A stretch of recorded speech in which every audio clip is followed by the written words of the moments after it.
السلام علیکم ناظرین، یہ ہے آپ کا اپنا چینل اردو لیب ٹیچر۔ یہاں آپ کو سننے کو ملیں گے انشاءاللہ انسپریشنل سٹوریز اردو ادب کی، اردو زبان کی ترویج کے لیے ہماری یہ پہلی کاوش ہے۔ اگر آپ کو ہماری اس کاوش کے اندر کوئی کمی بیشی نظر آئے تو بلا جھجک کمنٹ باکس میں اپنے کمنٹس کا اظہار کریں، ویڈیو کو لائک کریں اور ہمارے چینل کو سبسکرائب کریں تاکہ نئی آنے والی ویڈیو سب سے پہلے آپ کو مل جائے۔ مزید وقت ضائع کیے بغیر ہم اپنی سٹوری کی طرف چلتے ہیں۔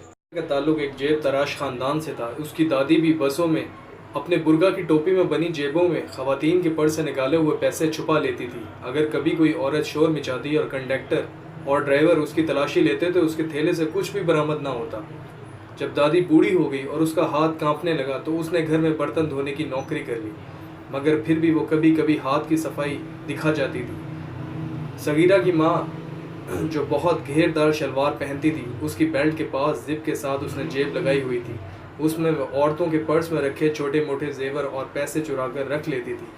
بچپن میں صغیرہ کا خیال تھا کہ باپ کی پرچون کی دکان سے ان کے گھر کا خرچ چلتا ہے۔ جب وہ ذرا بڑا ہوئی اور دادی نے اس کی جیب کاٹنے کی تربیت شروع کی تو پتہ چلا کہ اس کے خاندان کا اصل دھندا کیا ہے۔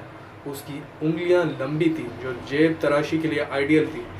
ننھی عمر میں وہ اپنے ہاتھوں سے پیسے نکال لیا کرتی تھی اور اس کو ایک کھیل سمجھتی تھی۔ ایک دفعہ یہ کھیل اس نے اپنی ایک سہیلی کو بھی سکھایا۔ اس لڑکی کے ماں باپ کو جب اس بات کا پتہ چلا تو انہوں نے بیٹی کو سخت تنبیہ کی کہ وہ صغیرہ سے دوستی چھوڑ دے اور اس کی ماں سے بھی خوب جھگڑا کیا۔ ماں اور دادی نے صغیرہ کو بہت ڈانٹا کہ وہ آئندہ کسی کو یہ کھیل نہیں سکھائے گی۔ اس کی چھوٹی بہن کے ہاتھ بھدے اور انگلیاں موٹی تھی۔ وہ کئی دفعہ چوری کرتے ہوئے رنگے ہاتھوں پکڑی گئی اور لوگوں سے مار کھا کر روتی ہوئی گھر واپس آئی۔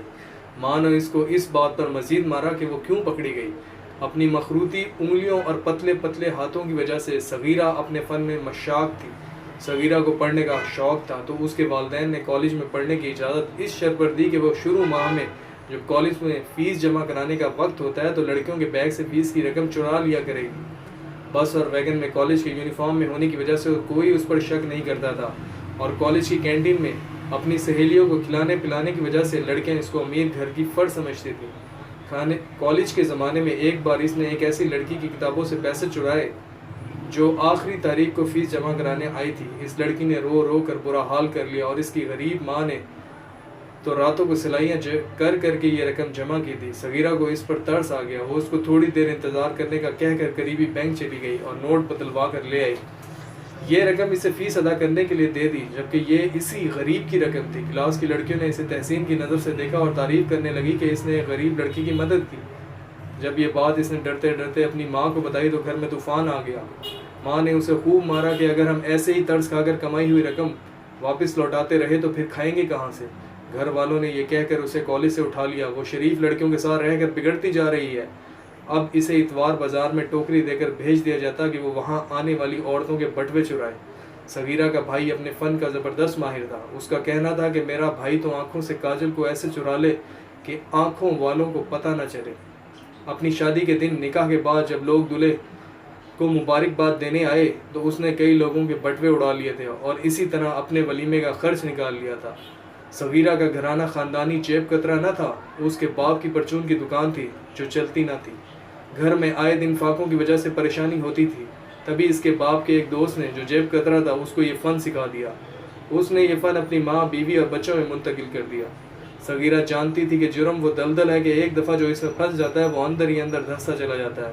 کبھی کبھی وہ اس سے نکلنے کا سوچتی، مگر گھر والوں کا دباؤ اتنا شدید تھا کہ وہ یہ کام کرنے پر مجبور تھی، کیونکہ چھوٹی بہن اس کام میں مہارت حاصل نہیں کر سکی تھی اور گھر کی آمدنی میں اضافہ کرنے کے لیے اسے ساتھ دینا ہوتا تھا۔ ایک دن مارکیٹ میں اس کو ایک متمول حلیے کی ایک خوبصورت خاتون نظر آئی۔ وہ اس کے پیچھے لگ گئی اور بھیڑ میں اس کے پرس سے روپوں کا لفافہ پار کر لیا۔ اس میں اچھی خاصی رقم کے ساتھ ایک پرچہ بھی رکھا تھا جس میں تحریر تھا، تو نے ایک کوٹھی والے کی خاطر میرا گھر اجاڑا ہے، تو نے ایک کوٹھی والے کی خاطر میرا گھر اجاڑا ہے، اپنی 2 بیٹیوں کو اپنے سائے سے محروم کیا، ہمارے لیے کوئی جائے پناہ نہ تھی، رشتہ داروں نے منہ موڑ لیا اور فاقوں نے ادموا کر دیا، تو آج میں نے خود کو فروخت کر دیا۔ کل تیری بیٹیوں کو بھی انہی حالات سے گزرنا پڑے گا۔ جیسے ماں ویسی بیٹی کی مثال تیری اولاد پر مہر بن کر لگ جائے گی۔ اس پرچے پر نہ کوئی نام تھا اور نہ پتہ تھا، مگر ان چند جملوں کو پڑھ کے اس کو چکر آ گیا، دماغ کی عجیب کیفیت ہوگی جیسے سر پھٹ جائے گا۔ صغیرہ کو شدید احساس ہوا کہ اس نے ایک مجبور اور اجڑی ہوئی عورت کے جسم کی قیمت چوری کر لی ہے، جس نے شوہر کی بے وفائی سے دل برداشتہ ہو کر یہ راہ اپنا لی تھی، کیونکہ بازاری عورت کی اداؤں کا مقابلہ کوئی شریف عورت نہیں کر سکتی۔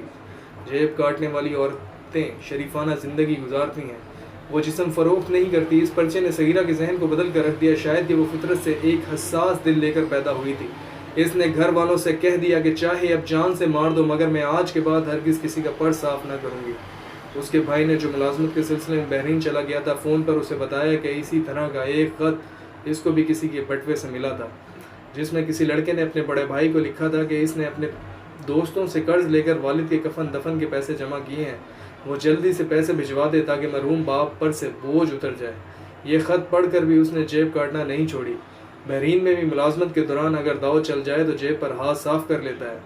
اس نے ہدایت کی کہ ایسے پرچوں کو بغیر پڑھے پھاڑ دیا کرو۔ صغیرہ پر کوئی اثر نہ ہوا، وہ اڑ گئی کہ اللہ نے اسے نیکی کی راہ دکھائی ہے، لہٰذا وہ اب ہرگز کسی کی جیب نہیں کاٹے گی اور نہ پرس میں سے کسی کے پیسے اڑائے گی۔ گھر والے سخت پریشان تھے کہ کس طرح اس کو راضی کیا جائے۔ اسی دوران محلے کا ایک لڑکا نور الدین، جو کسی طرح پیسے جمع کر کے امریکہ چلا گیا تھا، 10 سال بعد واپس آیا تو اس کی ماں اور بہنوں نے کسی امیر لڑکی کو بہو بنانے کی آرزو میں بنگلے اور کوٹھیوں میں رہنے والی لڑکیوں کو دیکھنا شروع کر دیا۔ ان کا خیال تھا کہ امریکہ کا نام سن کر کوئی بھی ان کو لڑکی کا رشتہ دینے سے انکار نہ کرے گا۔ ہاں، ایسے بہت سے گھرانے مل جاتے ہیں جو اپنی لڑکی کو امریکن نیشنل لڑکے کے ساتھ بیاہنے کے آرزو مند ہوتے ہیں، کیونکہ پاکستان میں امریکہ پلٹ لڑکے کو جانے کیا سمجھا جاتا ہے۔ اکثر ماں باپ بغیر سوچے سمجھے صرف امریکہ کا نام سن کر ہی لڑکی دھکیل دیتے ہیں، خواہ وہ لڑکا امریکہ میں گٹر کھولنے یا کتے نہلانے کا کام ہی کیوں نہ کرتا ہو۔ نور الدین کا معاملہ بھی کچھ ایسا ہی تھا۔ وہ زیادہ پڑھا لکھا نہ تھا، اس نے شروع میں یہ سب کیا اور اب کسی ہوٹل میں بہرا لگ گیا تھا۔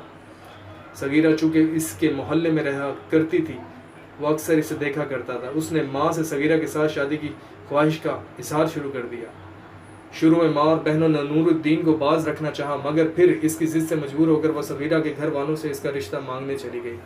یوں اس کی شادی نور الدین سے ہو گئی۔ شادی والے دن سب لوگ حیرت سے لڑکی کا جہیز اور قیمتی زیور دیکھ رہے تھے۔ کسی کو علم نہ تھا کہ پیسوں کے ساتھ یہ زیور خود صغیرہ نے خواتین کے پرس سے اڑایا۔ ماں نے اسے سختی سے ہدایت کی تھی کہ وہ ہرگز یہ راز کسی کو نہ بتائے گی، ورنہ سسرال والے اسے جیب کتروں کی بیٹی کہہ کر طلاق دے دیں گے۔ صغیرہ شادی کے بعد جب امریکہ آئی تو اس نے یہاں ایک پیٹرول پمپ پر ملازمت کر لی، جہاں میری اس سے ملاقات ہوئی۔ وہ مجھے ایک دلچسپ شخصیت کی مالک لگی، میں نے اس سے دوستی کر لی۔ ایک دن اسے گھر کھانے پر بلایا تو اس نے یہ راز اگل دیا۔ اس کا کہنا تھا کہ اب بھی گھر والے اسی پیشے سے وابستہ ہیں، لیکن وہ خود توبہ کر چکی ہے اور اب ہر نماز کے بعد رو رو کر دعا کرتی ہے تاکہ اسے ماضی کی خطاؤں کی معافی مل جائے۔ وہ اس خوف کا شکار تھی کہ جانے کتنی ضرورت مند عورتوں کے پرس خالی کر کے اس نے ان کو تکالیف میں مبتلا کر دیا تھا، اور اب وہ تائب ہو کر اپنے رب کی بارگاہ میں گریہ وزاری کرتی تھی۔ نہ جانے کب نور کی کوئی کرن اس کے دل کو چھو کر اسے منور کر گئی تھی کہ اس نے اس پیشے سے ہی توبہ کر لی، اور واقعی قدرت بڑے پراسرار انداز میں اپنا کام کر کے انسان کے دل اور اس کی زندگی کو بدل دیتی ہے۔ مگر آج بھی جب صغیرہ کو اس پرچے کا خیال آتا ہے تو وہ افسردہ ہو جاتی ہے۔